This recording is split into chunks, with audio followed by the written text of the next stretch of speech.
Thank you everyone for your words of encouragement in relation to my last video. I have seen it so many times on people's Instagram or in other videos where they make comments about how the sewing community is so supportive, and until you experience it yourself it's just words. So I just want to say a big thank you for everyone who left a comment last week and even liked the video and watched the video.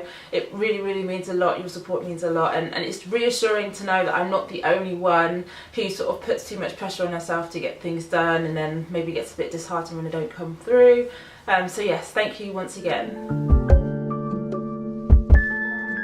Hi everyone, welcome back to my channel. Today I'm going to be showing you all the things that I made in April. If you watched my last video, you would know that I've decided for the immediate foreseeable future not to do any more sewing plans videos.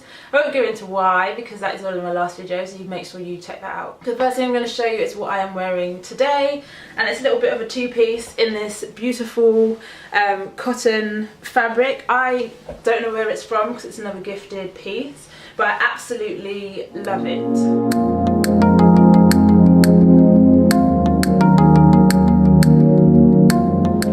Skirt using the Butterick's pattern that my aunt gave me a long time ago, and if you saw my Easter spring dress you'll know that I used the View E version of this skirt to do a pattern hack to create my Easter spring dress.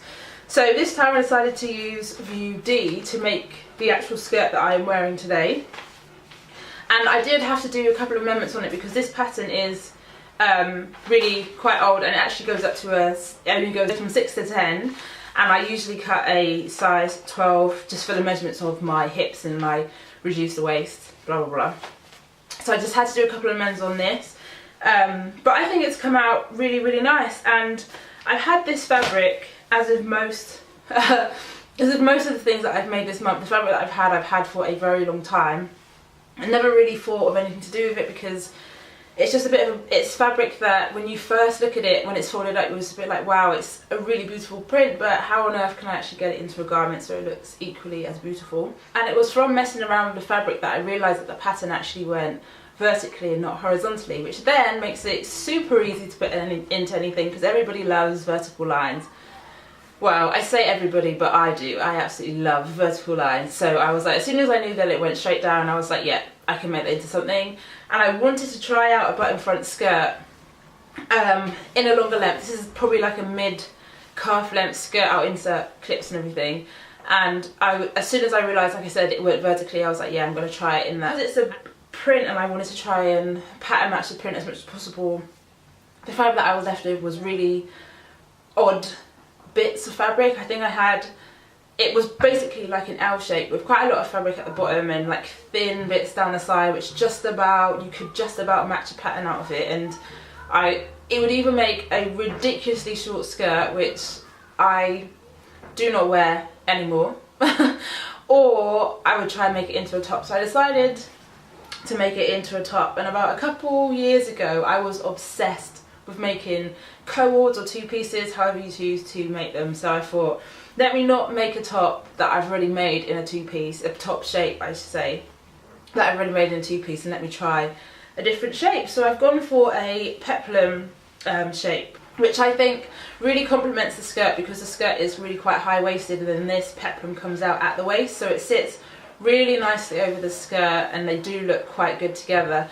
I was quite hesitant because the pattern pieces left up, because the fabric left over didn't have as easy to follow pattern to match up. I was a bit nervous of how it was going to turn out and whether or not it would actually turn out that nice.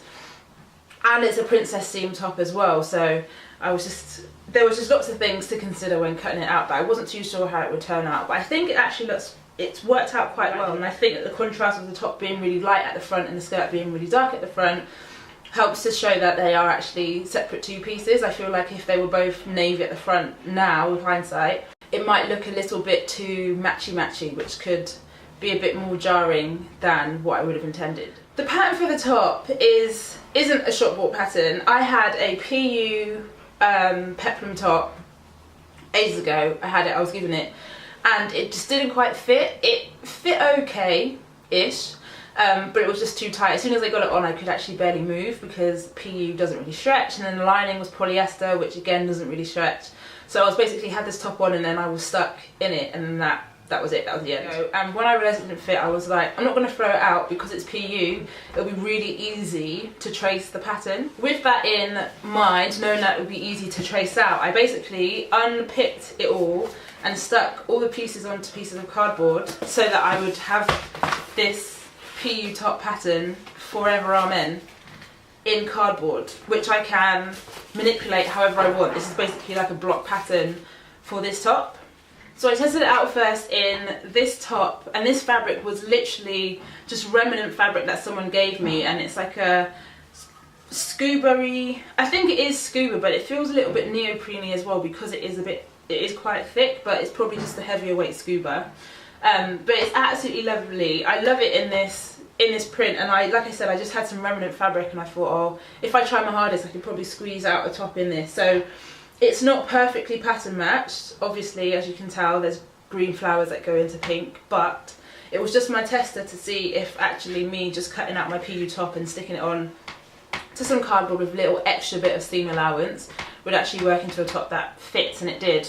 And then so that is how I made this top, and it still has a little bit of stretch in it too, but this time I didn't have enough fabric to do the sleeves, so I just did a little bit of a bias bind on the sleeves there, and yeah, and I absolutely love this set.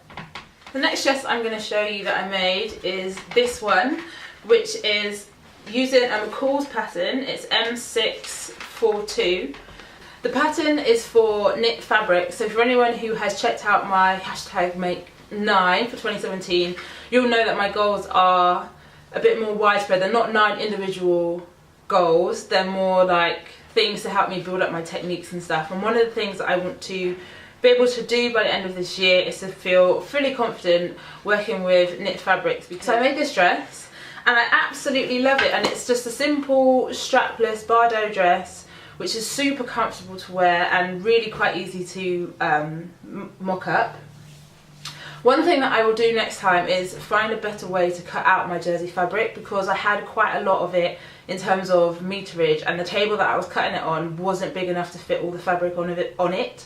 So I ended up cutting it out, and some of the end was hanging over, which ended up weighing down the fabric. So some of the fabric when I cut out was already stretched a little bit by the time I was then sewing it together. So even though it looked like it was all cut level, once you actually sew it together you actually realise that one side is slightly longer or slightly shorter than the other.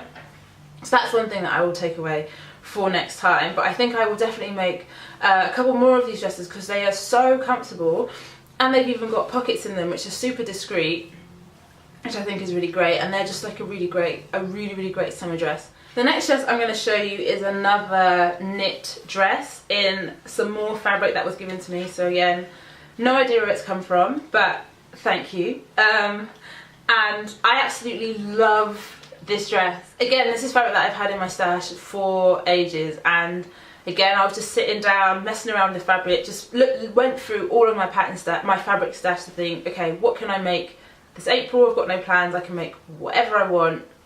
And I picked up this fabric and I was like, I absolutely love this print. I just need to find a way that I can fit it into something.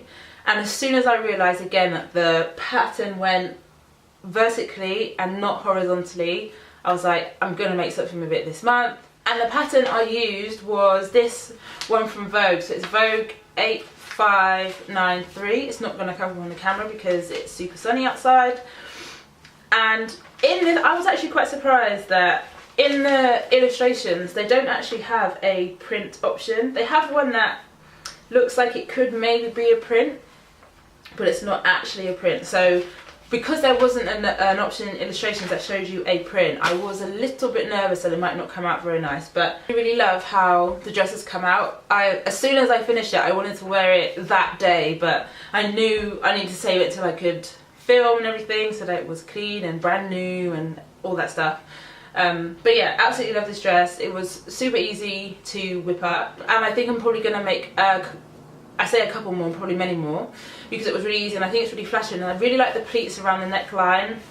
It gives it something a bit extra, I think. It obviously it draws your attention to the neckline as well, but it's super flattering. And I think as well it's probably a good workwear dress because you can make it in a plain colour and it's really smart. And the last thing I have to show you isn't something that I can actually say is something that I made in April. It's more like something that I finished in April.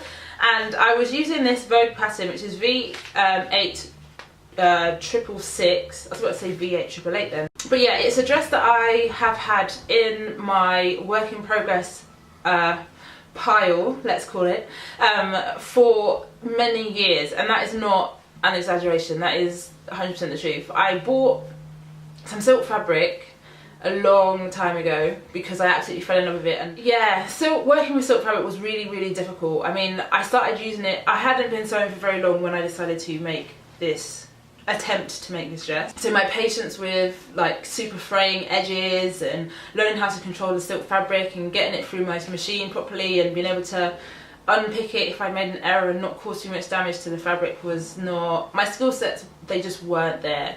And even thinking about it, the proof is slightly in the pudding because the lining that I also bought to go with the dress isn't necessarily the best lining for silk, but it's all those things that you learn. But I managed to finally finish it in April, which I was super happy about.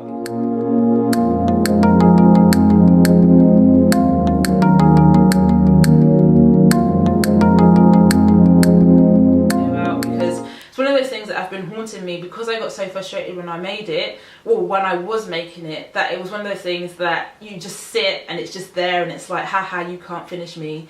But then I managed to finish it, and that was a huge achievement to have made, and it just helped make the rest of my April makes just that extra bit special, that I made some things that I really loved and didn't get stressed out about it, and then I was able to finish something that had caused me quite a lot of frustration in the past as well. So it was a big thumbs up for April makes this month.